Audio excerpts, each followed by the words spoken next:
And for the good stock part, we'll be looking an example of KenGen. Currently, the share price of KenGen is 10 shilling 40 cents. One of you requested me to do a video on how to determine whether a stock is good or bad. And in today's video, we're gonna dive deeper into understanding some of the key components that can help you determine whether a stock is good or bad. So we're gonna go through the financial reports, some of the key components in the financial reports, and also some of the external factors that can affect our company. And towards the end of this video, we're gonna do a case study of two stocks in Nairobi Securities Exchange that will help us understand whether that stock is good or bad. So consider watching this video till the end so that you can gain some insight that will help you in deciding which stock to invest in. And without further ado, let's get started. And when it comes to investing in Nairobi Securities Exchange, you should always do your due diligence and also consult with your financial advisor. So this video is only for educational purpose. And to evaluate whether a stock is good or bad, you need to understand three main financial statements. That is the income statement, balance sheet, and also the cash flow. So these three financial statements helps us understand whether a company is doing good or bad. And we're going to start with the income statement. The income statement shows the company's revenue, expenses, and net profit over a period, let's say quarterly, semi-annually, or yearly. And some of the key items to look at include revenue or sales. That is the total amount of money that the company makes. Another component you should look at in the income statement is the cost of goods sold. What is the cost to produce or deliver its products or services? Another key element is operating expenses, taxes, and net income. That is bottom line profit after all costs have been deducted from the revenue or sales. And finally, in the income statement, we have earning per share, which is the net income divided by the number of shares, which will help you in understanding profitability by share. So you start with the revenue, the cost of production, and then you get the operating expenses, taxes, and net income. And then once you get the net income, you divide it by the number of shares. And that will help you understand the earning per share. And let's now go into the balance sheet. Think of it as a snapshot, what the company owns and what it owes, and how much is financed by the shareholders. So some of the main parts of the balance sheet include assets, what the company owns, that is the cash, property, and inventory. So inventory is like stock, that is the goods that the company has already produced and they are going to sell it. And another key component in the balance sheet is liability. It is what it owes. That includes payables and debt. And finally, shareholders' equity. This is the value left for shareholders after liability are paid. And one of the important formula in the balance sheet is assets should be equal to liability plus equity. And let's now go into our third statement, and that is the cash flow statement. This shows how cash moves in and out of the business over a period. And this is broken into three parts. That is operating activity. That is cash from the core business. That is sales and payables. Another part is investing activity. Cash used for investments such as buying equipment and acquisition. And the third being financing activity. That is cash from or to investors or creditors, debt or dividend. And one of the reasons why cash flow matter is because profit on the income statement doesn't always mean cash is always coming in. A company could be profitable on paper but runs out of cash. So that's why it's important to also look at the cash flow statement. And let's now go into some of the key metrics that will help you determine whether a stock is bad or good. And we're going to see each and every metric based on a good stock and a bad stock. So we're going to start with the revenue growth. For a good stock, the revenue growth is steady, and that means it is growing over time, e.g. in double digits or consistent growth. While in bad stock, the revenue growth is declining, or it's flat, or it has volatile sales. Let's say today it is extremely high, tomorrow it is extremely low. So that is a bad stock, because for a company to make consistent profit, at least the revenue or sales must grow consistently. And when the sales of a company are declining or flat or volatile, it signals weak business demand. So that is something you should look for when it comes to analyzing a stock of a company. Another key metric is profit growth. For a good stock, they have growing net income, that is rising earnings per share. So profit margin are stable or improving. So if a company has a stable or improving profit margin, then that is a good company you can invest in. But for a bad stock, they have a shrinking net profit, negative earnings per share, and falling margins. And this might signal a business is struggling. So that is something you should also look at when reviewing whether a company is good or bad. Another key metric is return on equity. So a high or improving return on equity of around 10 to 15% means that that is a company that is doing well. And it means that management is efficiently using shareholders' money. But for a bad stock or a company that is performing poorly, they have a very low return on equity or a declining return on equity, which may mean poor profitability or inefficient use of capital. Another key metric is the debt level. For a good company, they have a moderate or manageable debt to equity ratio, so they are not over leveraged. So for a good company, they don't depend heavily on loans. So that is something you should look for when it comes to investing in a stock of a company. And for a bad stock, they have a very high debt relative to equity. That is, they have a high debt to equity ratio, which means that it is risky, especially if earnings or cash flow drops. So always watch out on that. And finally, another key metric is the cash flow. So for a good stock, in terms of cash flow, they have a positive, consistent operating cash flow plus free cash flow after capital expenditure. And on the other hand, a bad stock have a negative or erratic cash flow. That is volatile cash flow, meaning that they rely too much on financing cash rather than cash from business operation. And those are some of the key metrics you should watch out for. And I'll also make a blog post that will help you go through this and understand even in a deeper level. So you will check out the link in description so that you can go through the blog post where I've written everything that I'm sharing in this video. And let's now go into understanding why past share price gain doesn't always mean the company is strong. Just because a stock has gone up a lot in price doesn't mean its business is fundamentally healthy. Price gain can be driven by market hype, speculation, or short-term momentum, and not actual growth in business operation. And this can be seen especially in one of the stock in the NSE, like the Standard Group stock. At some point, the share price shot up because of speculation. And in reality, their business was performing poorly. So you should always be cautious and go deeper into the income statement and analyze whether the company is profitable. Without checking financial statement, you might miss red flags. Perhaps the company is taking debt to boost earning and its cash flow is weak. So you should always check out the financial statements that I mentioned earlier. That is the income statement, balance sheet, and also cash flow. And also, a stock might be overvalued. High price to earning ratio without proportionate earning growth can signal a valuation bubble. So for a stock to be valued correctly, the price to earning ratio must also reflect proportionately to its earning growth. So there must be a proportionate growth in earnings that will support the high price to earnings.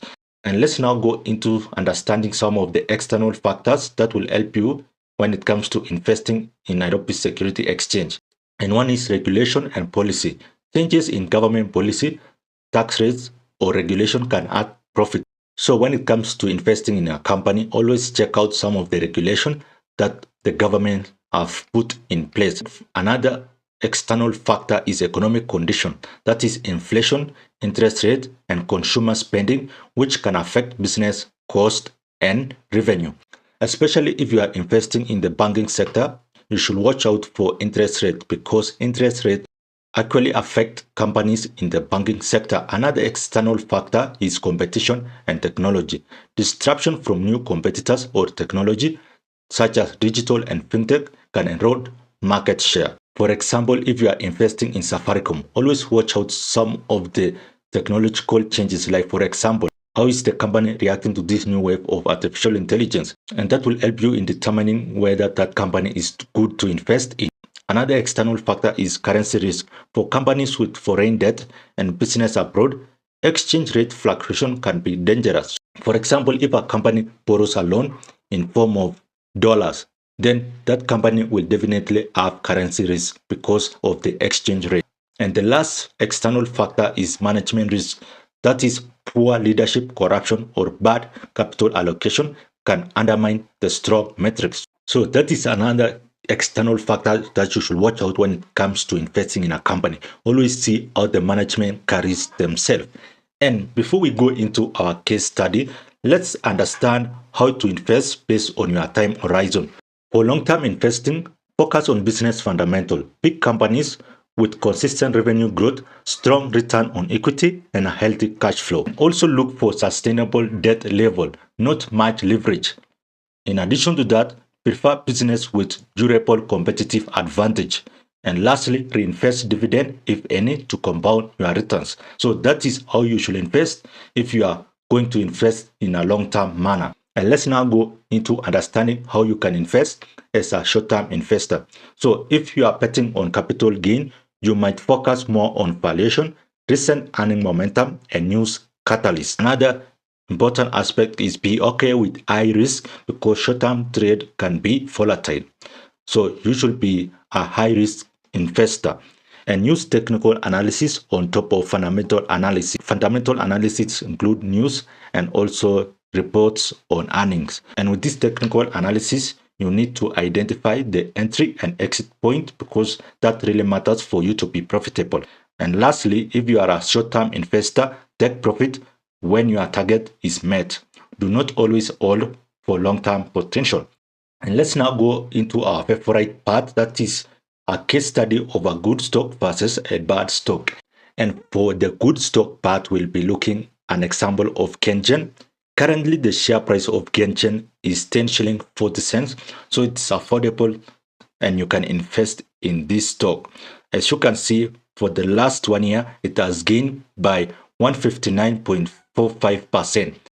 And let's see the financial report of this company that will help you in understanding why this is one of the best stocks that you can invest in, or rather a good stock that you can invest in. And after that, we're gonna see some of the risks that you should also be aware of. And this is why KenGen looks like a good stock to pick right now. One is a strong profit growth.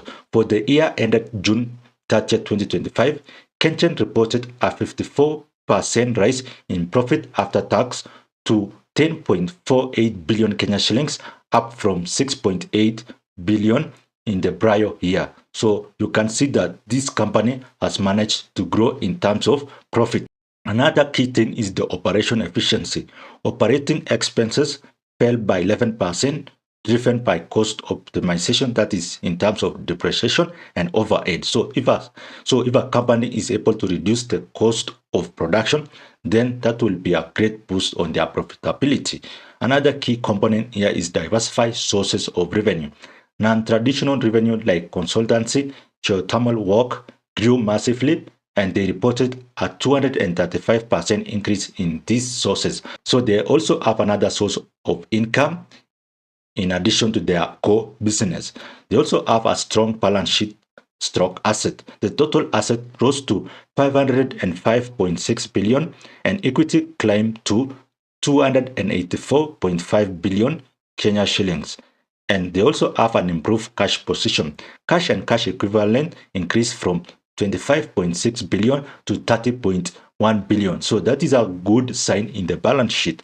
And debt management, the financial cost dropped by 20% to 2.25 billion, suggesting they are managing debt well and possibly reducing it. And finally, in terms of long-term strategy, KenGen is pushing its G2G 2034 strategy, expanding its renewable energy capacity, that is geothermal, solar, hydro, and even planning regional projects like geothermal in Tanzania. So from this, we can see some of the good signs that we were able to see about a good stock. So that's why we are considering KenGen to be one of the companies you can invest in.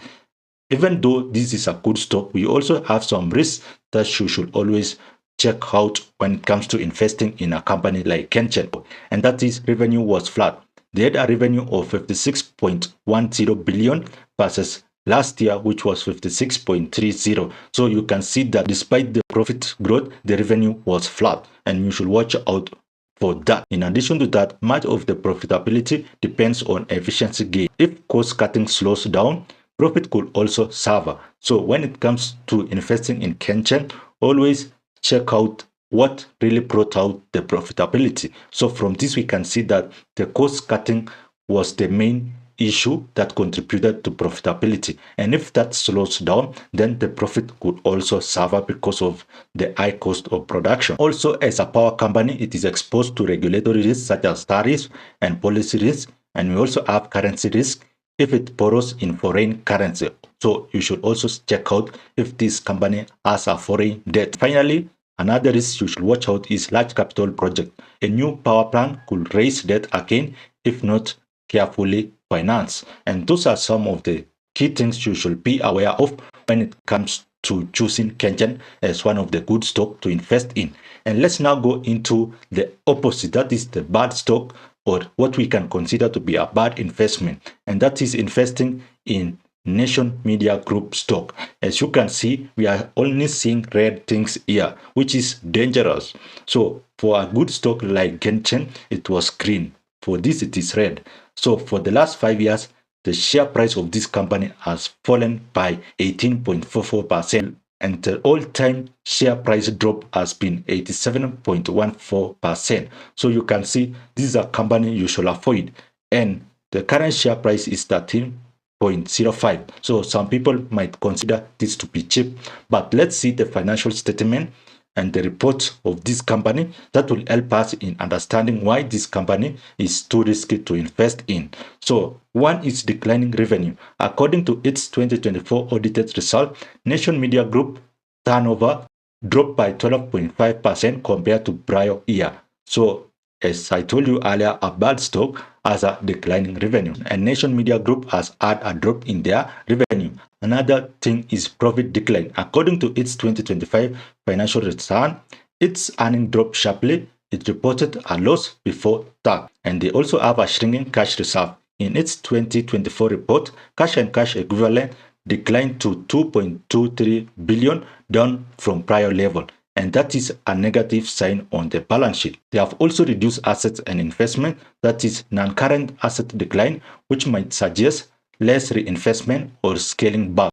So this company hasn't reinvest in any manner, so you should avoid this stock. Another key component that also shows that this company is not worth investing is digital is growing but not enough. While their digital business grew by 11%, the drop in core revenue indicates that digital monetization hasn't fully made up for the decline. And finally, another reason why you should avoid this is the macro risk. They explicitly mention that they have a challenging macroeconomic environment, weak consumer spending and high cost, which is affecting their business. So as you can see, we are only seeing negative things about this company. And from this, we can say that this is a bad stock to invest in. And some of the things you should be cautious about if you are investing in this company is high business risk. Legacy media has been under pressure from digital disruption. People are no longer advertising their businesses on TV. They have moved to platforms like Facebook, TikTok, YouTube, or even Instagram. We also have volatile profitability. Losses before tax are red flag, not guaranteed to return to profit quickly. So you won't be seeing any dividend from this company because they aren't making any profit. Another risk is cash risk. Declining cash could limit their ability to invest in growth or absorb shock. So if a company doesn't have some cash flow, then they might suffer from defaulting on loans that they had, and that will impact also their progress or profitability. Another risk is monetization risk. That is, growing digital audience is good, but converting that into sustainable and large-scale digital revenue is hard. And finally, external risk. Advertisers may continue shifting ad spend away from traditional media, hurting their future revenue. And that's all I had to share with you on how to determine whether a stock is good or bad. I'll also write a blog post and link it to this video so that you can read through and understand how to choose a stock to invest in, especially if you are an investor in Nairobi Securities Exchange. And I'll appreciate if you subscribe to this channel and also like this video. And let me see you in my next video.